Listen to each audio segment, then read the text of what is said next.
let's talk about everyday carry, because no matter who you are, no matter what you do, there's a couple key essential things that you put inside your pockets at the beginning of the day. So let's cover my everyday carry items. Now we're going to cover the basic stuff first, and then we're going to cover the cool stuff. To start out with the basic stuff, obviously I have a phone, obviously I have keys. The phone is filming right now, and I'm not going to show you my keys. So let's show you my wallet. Obviously I have a wallet. It's a leather wallet made by a company called All Saints. I got this 8-9 years ago. All Saints is probably a lot more pretentious and douchey of a brand at this point, but I haven't shopped there in 8-9 years, so I don't know. It's a good wallet though.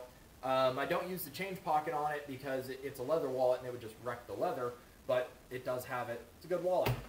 Next up, keep a tourniquet on my leg. Well, what happens if that's the leg you need to use it on? Well, I guess that really sucks, doesn't it? But keep a tourniquet, and it's also out of the package, ready to go, because I don't want to fiddle fart with anything if I need to use this on myself or anyone else. So it's just in my pocket, ready to go. And one of the main reasons I have it is because if you're going to carry something that can make some holes, you better carry something that can stop the holes from leaking, right? Next up, or last on the list I should say, is pocket knife. Carry what you want. I carry this cheap little Kershaw made in China. Let's see, it is a 1557 Ti. Now, why do I carry this as opposed to the much nicer US-made 1660 BLKW? Well, that comes down to the assisted opening devices on each of the knives. The cheaper of the two has a lot weaker of a spring and a lot stiffer of an opening device. Why is that better? Well, the US knife has such a hair trigger, that's why I can describe it, that they had to incorporate a lock for the blade for when it's inside your pocket. See that right there?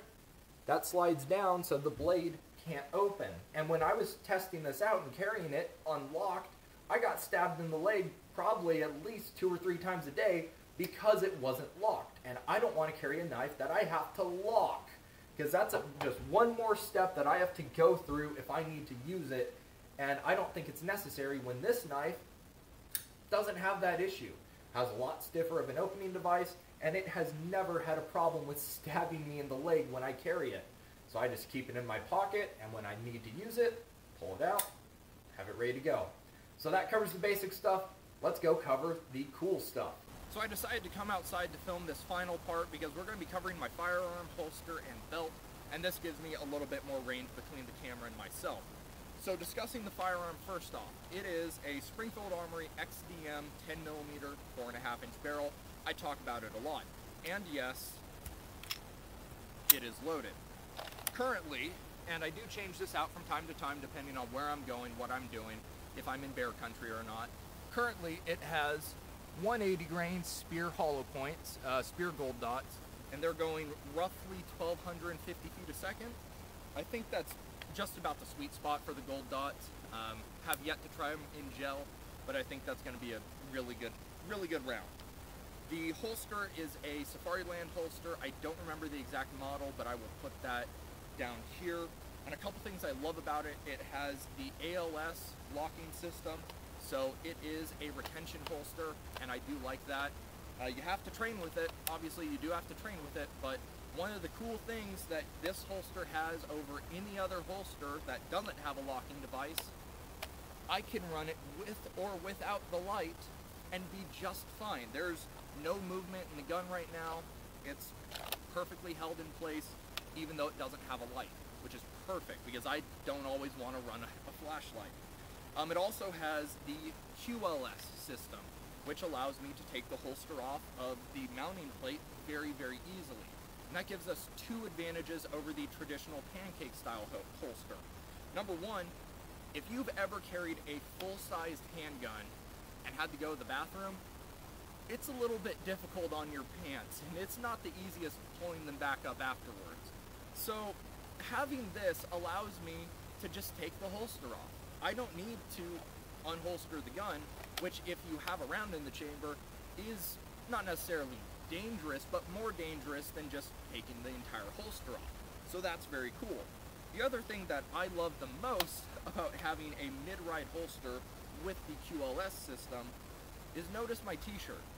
Not bunched up at all. There's no bunching with my t-shirt, there's no issues with it, and I like carrying a full-size gun. Sue me. That's what I like to do. And if you're wearing a pancake-style holster, which I did have and did wear for quite a while, it pushes your t-shirt a lot higher just because your holster's right there on your belt line. So I didn't really like that. I didn't like walking around with my t-shirt all bunched up. And I understand that, yeah, this is a little bit more tactical, but really what's the difference between this holster and a pancake-style holster that's, you know, higher up on my belt line? One's higher up and one's lower. That's about it. One has a locking device, one doesn't. You know, I'm not too concerned about it. So I like having this holster. I like what it does. I'm going to do a full review on it very shortly. I just want to do a little bit more testing with it, a little bit more range time with it before I do a full review. The belt that I'm wearing is a Blue Force gear belt. It is a 1.5-inch belt that I had them custom make for me with a D-ring buckle. The reason it has a D-ring buckle on it is because I have a dog, and my dog and I like to go running around in the woods a whole lot, and I wanted to have a 1 3/4-inch belt with a D-ring, but without the Velcro on the inside, because I didn't need it. I didn't think that I needed it, and lo and behold, I didn't need it. So I'm just wearing the belt like normal. I had them, you know, make it without the Velcro, and it works awesome. The Cobra buckle is an awesome system. I love being able to just unbuckle, and if I can get my t-shirt out of the way, rebuckle. Works awesome. And I'll tell you what, man, the webbing that this stuff is made of, it's ridiculously tough, man. It takes a lot of force to crush that stuff. So it's a strong belt, it's a strong system, and yeah, that's my everyday carry. Obviously that does include a phone, but that's filming right now, and I didn't think I needed to cover that part. So with that, you guys, I hope you enjoyed this short little video. I know it wasn't the typical Friday upload. I didn't film too much throughout this week, so I will be uploading this week's vlog next week with next week's vlog as well. I'm going to quit rambling and let you get on with your business. Make sure you leave a comment if you have any questions, subscribe for more, like the video, do all that good stuff. Thank you for watching. Think for yourself, shoot straight, and I will see you next time.